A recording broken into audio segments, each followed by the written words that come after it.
Subscribe कीजिए modern computer institute के YouTube channel को और बेल आइकन को दबाइए लेटेस्ट एजुकेशनल वीडियो सबसे पहले देखने के लिए। इस वीडियो में आप सीखेंगे थिसॉरस ऑप्शन के बारे में। थिसॉरस ऑप्शन आपको रिव्यू टैब के अंदर प्रूफिंग ग्रुप में मिलता है। नमस्कार दोस्तों, मैं दीपक और स्वागत है आपका मॉडर्न कंप्यूटर इंस्टीट्यूट के यूट्यूब चैनल में। तो चलिए शुरू करते हैं। सबसे पहले अभी हम लोग माइक्रोसॉफ्ट ऑफिस वर्ड ओपन कर लेंगे। रिव्यू टैब के अंदर आपको प्रूफिंग ग्रुप में मिलेगा थिसॉरस ऑप्शन। सबसे पहले अभी हम लोग इसको समझ लेते हैं कि थिसॉरस ऑप्शन होता क्या है।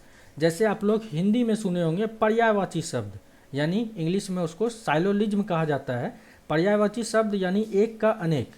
जैसे एग्जाम्पल के लिए, जैसे मैं दीपक हूँ, मेरा नाम दीपक है, तो इसमें आप पर्यायवाची शब्द निकाल सकते हैं। जैसे दीपक का हो गया प्रकाश, ज्योति, ये सब आपका जैसे दीप हो गया, ये सब आपका पर्यायवाची शब्द हो गया दीपक वर्ड के लिए। तो उसी तरह आपका थिसॉरस ऑप्शन यहाँ पर काम करता है। अगर आपको एक के लिए अनेक वर्ड चाहिए किसी एक वर्ड के लिए, तो आप थिसॉरस ऑप्शन का हेल्प ले सकते हैं। थिसॉरस ऑप्शन को क्लिक किए और जैसे आपको मॉडर्न वर्ड का चाहिए तो यहाँ पर मॉडर्न वर्ड टाइप कर दिए। मैंने पहले से भी टाइप करके चेक किया था, इंटर। उसके बाद जैसे मॉडर्न के लिए आप यूज कर सकते हैं अप टू डेट का, ठीक है। उसके बाद रिसेंट का, न्यू का, प्रेजेंट का, ये सब वर्ड यूज होता है मॉडर्न के लिए। जैसे गुड के लिए आप बेटर का यूज करते हैं, बेस्ट का यूज करते हैं, तो वो सब भी आपको यहाँ पर गुड के लिए बता देगा आप गुड के लिए क्या क्या वर्ड यूज कर सकते हैं।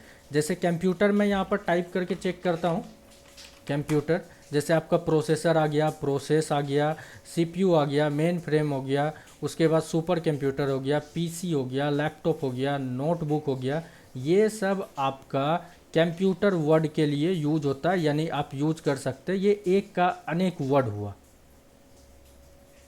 तो ये था आपका वीडियो थिसॉरस ऑप्शन के बारे में। अगले वीडियो में हम लोग सीखेंगे वर्ड काउंट। अभी मैं हर एक ऑप्शन के लिए आपको छोटा छोटा वीडियो प्रोवाइड कर रहा हूँ, ताकि आपको कोई सा भी ऑप्शन खोजने में प्रॉब्लम नहीं हो। आप पार्टिकुलर किसी एक ऑप्शन का वीडियो खोज के आसानी से देख सकते हैं। उम्मीद करता हूँ आपको ये वीडियो पसंद भी आया होगा और समझ में भी आया होगा। अगर आपको वीडियो समझने में कुछ प्रॉब्लम हो तो आप नीचे दिए गए कमेंट बॉक्स में कमेंट करके पूछ सकते हैं। अगर आपको ये वीडियो पसंद आया तो वीडियो को लाइक शेयर करना ना भूलें। अगर आप इस चैनल में न्यू आए हैं तो चैनल को रेड बटन दबा के सब्सक्राइब जरूर कर लीजिए और बेल आइकन को एक्टिवेट कर लीजिए, ताकि मेरे अपलोड किए हुए लेटेस्ट वीडियो का नोटिफिकेशन आपको तुरंत मिल जाए। Thanks for watching.